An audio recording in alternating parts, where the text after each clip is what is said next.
تو اللہ کا شکر ہے اس پلیٹ فارم سے کتاب و سنت کی آواز بلند ہو رہی ہے الحمدللہ. ہم آپ کے بابوں کو بالکل نہیں مانتے اس لیے کہ آپ بھی دوسروں کے بابوں کو نہیں مانتے.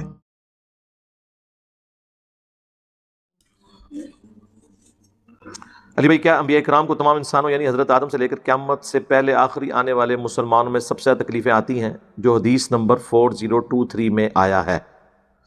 جی، یہ حدیث میں نے کئی دفعہ بیان کیا. یہ حدیث جامعہ ترمذی میں موجود ہے، سنن ابن ماجہ میں بھی ہے کہ اللہ تعالیٰ روئے ارض پہ سب سے زیادہ انبیاء کرام پر آزمائشیں ڈالتا ہے، اس کے بعد ان لوگوں پر جو انبیاء کے بعد اللہ کو سب سے بڑھ کر محبوب ہوتے ہیں، پھر اس کے بعد ان لوگوں پر جو ان کے بعد محبوب ہوتے ہیں، حتیٰ کہ اللہ تعالیٰ ان تکلیف کی برکت سے جو بعد کے لوگ ہیں ان کے گناہوں کو معاف کر دیتا ہے اور انسان پاک و صاف ہو کر دنیا سے اٹھایا جاتا ہے. اور ابو ذر غفاری کے بارے میں المستدرک للحاکم میں جب احادیث نقل کی امام حاکم نے تو اس کے سٹارٹ میں یہ حدیث ڈالی ہے.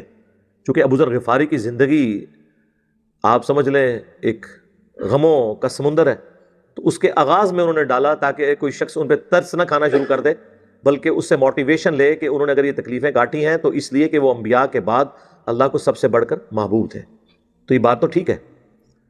باقی سارے انبیاء کی ڈیٹیلز تو اس طرح قرآن میں نہیں آئی ہیں. قرآن میں خود کئی جگہ پہ آیا کہ ہم نے بعض انبیاء کا آپ سے بیان کر دیا اور اکثر کا نہیں کیا. تو جن کا بیان نہیں ہوا تو اس کا یہ مطلب نہیں کہ انہیں تکلیفیں نہیں آئی ہیں، یا جن کی تکلیفوں کا ذکر نہیں ہوا تو ان کو تکلیفیں نہیں آئی ہیں. آئی ہیں. مجھے بتائیں حضرت ابراہیم علیہ السلام جیسی تکلیف کسی پہ آئی ہیں؟ اس لیے اللہ تعالیٰ نے فرمایا کہ جب جب ابراہیم کو آزمایا اس کے رب نے سورۃ البقرہ میں، تو وہ پورا اترا آزمائش میں. سورۃ النجم میں اللہ نے فرمایا ابراہیم وہ ہے جو وفا کرنے والا ہے. سورہ الصافات میں آیا کہ بیٹے کی قربانی مانگ لی تو تیار ہو گئے. ہمارے نبی علیہ السلام پہ جو آزمائشیں آئی ہیں اب دیکھ لیں. ایک ڈائنامک لائف تھی، اعلان نبوت کے بعد فاقوں پہ نوبت آ گئی. پہلے تو فاقے نہیں تھے، تاجر تھے، ایک امیر عورت آپ کی بیوی تھی. یہاں پہ لوگ دین کا کام شروع کرتے ہیں، سائیکل سے V8 پہ آ جاتے ہیں. ہمارے پیغمبر نے دین کی دعوت شروع کی تو فاقوں پہ آ گئے. بخاری مسلم دونوں میں ہے. اما عائشہ کہتی ہیں بعض اوقات 1 مہینہ، بعض اوقات 2، بعض اوقات 3 مہینے تک ہمارے گھر میں چولہا نہیں جلتا تھا. 2 کالی چیزوں کھجور اور پانی کے اوپر گزارا ہوتا تھا، اور وہ بھی ٹنو ٹن نہیں، بس 2 کھجوریں صبح 2 شام کے وقت، ایک میٹھا پانی کا پیالہ صبح 1 شام کے وقت، کیونکہ پیالہ بھی تو دور سے بھر کے لانا پڑتا تھا نا میٹھا پانی. تو پیغمبروں کی زندگی تو زہد میں گزری. وہ بخاری مسلم میں وہ جو لمبی حدیث ہے جو نبی علیہ السلام اپنی بیویوں سے ناراض ہو گئے تھے، ایلا کیا تھا 1 مہینے کے لیے، گھر کی چھت پہ شفٹ ہوئے، سیدنا عمر ملنے گئے تو نبی علیہ السلام کے اوپر کرتا بھی نہیں تھا، صرف تامت تھی، اور آپ ایک کھجور کی چٹائی پہ لیٹے ہوئے تھے. اٹھے تو کمر مبارک پہ چٹائی کے نشان تھے. سیدنا عمر نے رونا شروع کر دیا. اللہ کے رسول صلی اللہ علیہ وآلہ وسلم کیسر و کسرا دنیا کے مزے لوٹ رہے ہیں اور آپ اللہ کے پیغمبر ہو کے آپ کی یہ حالت ہے. تو آپ نے فرمایا اے عمر، لگتا ہے کہ دنیا کی حقیقت ابھی بھی تجھ پہ نہیں کھلی. کیا تو اس پہ راضی نہیں ہے کہ کیسر و کسرا یعنی رومنز اور پرشینز کے جو حاکم ہیں، بادشاہ ہیں، وہ دنیا کے مزے لوٹیں اور ہم آخرت کی سعادت؟ حضرت عمر کو جب یہ بات نبی علیہ السلام کہہ رہے تھے کہ لگتا ہے ابھی بھی دنیا کی حقیقت تم پہ نہیں کھلی، تو بعد والے لوگ تو پھر کسی کھاتے میں نہیں ہیں. لیکن پھر جناب حضرت عمر کی پھر ایسی حقیقت کھلی دنیا کی ان پہ، نہ حرام کھایا نہ کسی کو کھانے دیا. حضرت ابو بکر کی للہیت آپ دیکھیں، پوری زندگی جس بندے کی وجہ سے حضرت ابو بکر کو ذہنی ٹینشن رہی ہے وہ حضرت عمر ہے. آپ جتنی احادیث اٹھا کے دیکھیں، حضرت ابو بکر کے ساتھ ہمیشہ اختلاف رائے حضرت عمر نے کیا ہے. وہ بخاری مسلم میں نہیں آتا؟ صحیح بخاری میں وہ مشہور حدیث ہے جس پہ وہ آیات نازل ہوئی تھی، لا ترفعوا اصواتکم فوق صوت النبی. وہاں پہ حضرت ابو بکر نے مشورہ دیا، یا رسول اللہ فلاں قبیلے کا امیر فلاں کو مقرر کریں، کیونکہ وہ نیو مسلم قبیلہ تھا. نبی علیہ السلام کی عادت تھی کہ آپ کوئی بھی نیو مسلم ہوتا تھا نا، اس قبیلے کا ایک امیر مقرر کرتے تھے تاکہ بعد میں اس سے کمیونیکیٹ کر کے تو قبیلے تک بات پہنچے. حضرت عمر نے کہا نہیں یا رسول اللہ فلاں بندہ زیادہ بہتر ہے. اس پہ حضرت بکر نے کہا کہ تم ہمیشہ میری بات کی مخالفت کرتے ہو. بس اسی چپکلش میں آوازیں بلند ہوئیں، لیکن آوازیں وہاں بلند ہوئیں جو اس کائنات میں اللہ کے بعد سب سے ریسپیکٹیبل پرسنالٹی محمد رسول اللہ صلی اللہ علیہ وآلہ وسلم. قرآن نازل ہو گیا کہ نبی کی آواز سے بھی اپنی آواز کو بلند نہیں کرنا. لا ترفعوا اصواتکم فوق صوت النبی. اور اگر تم نے اپنی آواز کو نبی کی آواز سے بلند کیا تو تمہارے اعمال برباد کر دیے جائیں گے اور تمہیں خبر بھی نہیں ہوگی. اور ان سے ایسی گفتگو نہیں کرنی جس طرح تم آپس میں کرتے ہو. یہ نہ ہو کہ ابو بکر عمر یہ سمجھ لیں کہ یہ تو ہمارا داماد ہے اور بچوں کی جگہ ہوتا ہے داماد. نہ وہ اللہ کے رسول ہے. ہاں جی. اما عائشہ نے کبھی نہیں کہا کہ میرے خاوند نے فرمایا. کیا کہا؟ قال رسول اللہ. سیدہ فاطمہ نے یہ نہیں کہا کہ میرے ابا جی فرماتے تھے، نہیں، قال رسول اللہ صلی اللہ علیہ وآلہ وسلم. سیدنا علی نے نہیں کہا کہ میرے چچا زاد بھائی کا بیان ہے، نہ، قال رسول اللہ صلی اللہ علیہ وآلہ وسلم.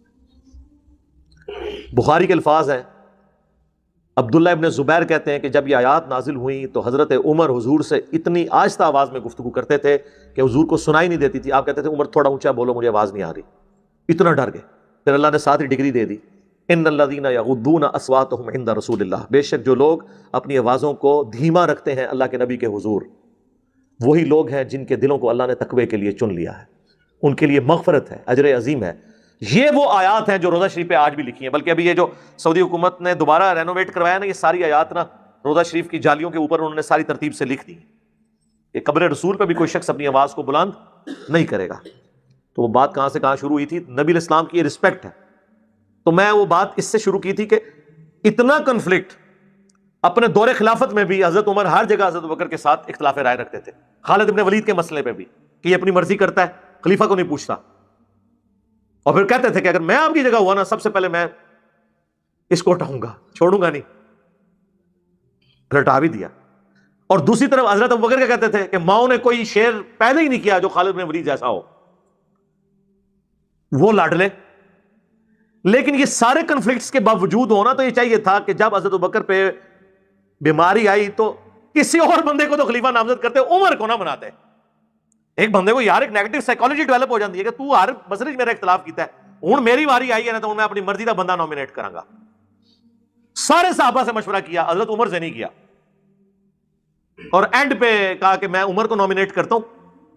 قبول ہے. پہلے تو سارے کہہ رہے جیسے ہمیں لوگ کہتے ہیں جنہیں سب کو کام دوسو دین دا بڑا شوق ہے کرنے دا، کام دے سنیا دوبارہ کال ہی نہیں آتی.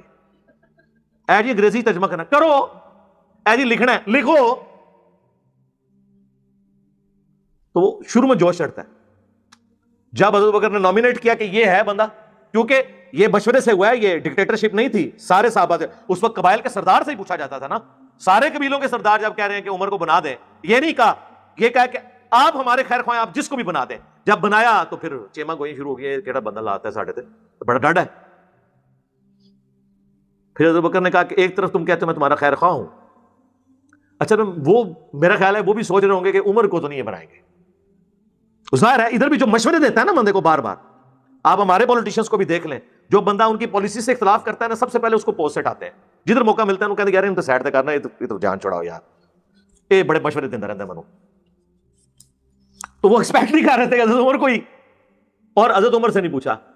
حضرت عمر ناراض ہو کے آپ نے مجھ سے پوچھے بغیر نامینیٹ کر دیا ہے. تو حضرت ابوبکر نے کہا مجھے اگر یہ بات پتہ ہوتی نا، میرے علم میں کہیں یہ بات کونے میں بھی ہوتی نا کہ تم خلافت کی خواہش رکھتے ہو، تو میں تمہیں نامینیٹ ہی نہ کرتا. مجھے پتا تھا میں تمہیں پوچھوں گا اور تم انکار کرو گے. بہرحال اب یہ میں نے نامینیٹ کر دی ہے. اور پہلی نصیحت کی اتق اللہ یا عمر، اے عمر اللہ سے ڈرنا.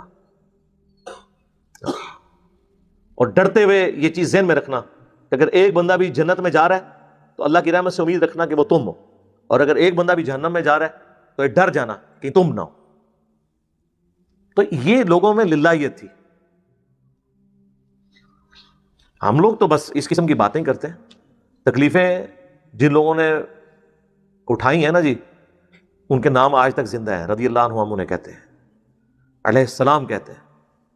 تو یہ بات ٹھیک ہے، ایسا ہی ہوگا. چیزیں رپورٹ ہو جاتی ہیں، بعض اوقات نہیں ہوتی ہیں. ہم نے تو دیکھا ہے جی مصائب اور علم، اے علم پنجے والا نہیں، الف والا علم، یعنی غم جو صحابہ اور اہل بیت نے اٹھائے ہیں وہ کسی نے نہیں بعد میں اٹھائے. لیکن یہ بات صحیح ہے کہ سارے صحابہ نے نہیں، اس لیے حضور نے انبیاء کے بعد صحابہ کا نام نہیں لیا. آپ نے کہا سب سے زیادہ تکلیفیں ان کو آتی ہیں جو انبیاء کے بعد اللہ کو محبوب ہوتے ہیں. وہ کوئی بھی ہو سکتا ہے کہ جو اب دیکھو ویسے کرنی ہے، کیا بات ہے. میں کہتا ہوں جی صحیح مسلم میں جو حدیث ہے، ویسے کرنی سے سیدنا علی اور سیدنا عمر دعا کروا رہے ہیں. اگرچہ ہم حضرت عمر اور مولا علی کو ان سے افضل سمجھتے ہیں، لیکن ان کی تعریف حضور نے کی ہے خیر التابعین. تو صحابہ کی للہیت دیکھیں، وہ تابعی سے دعا کروا رہے ہیں. کیا بات ہے.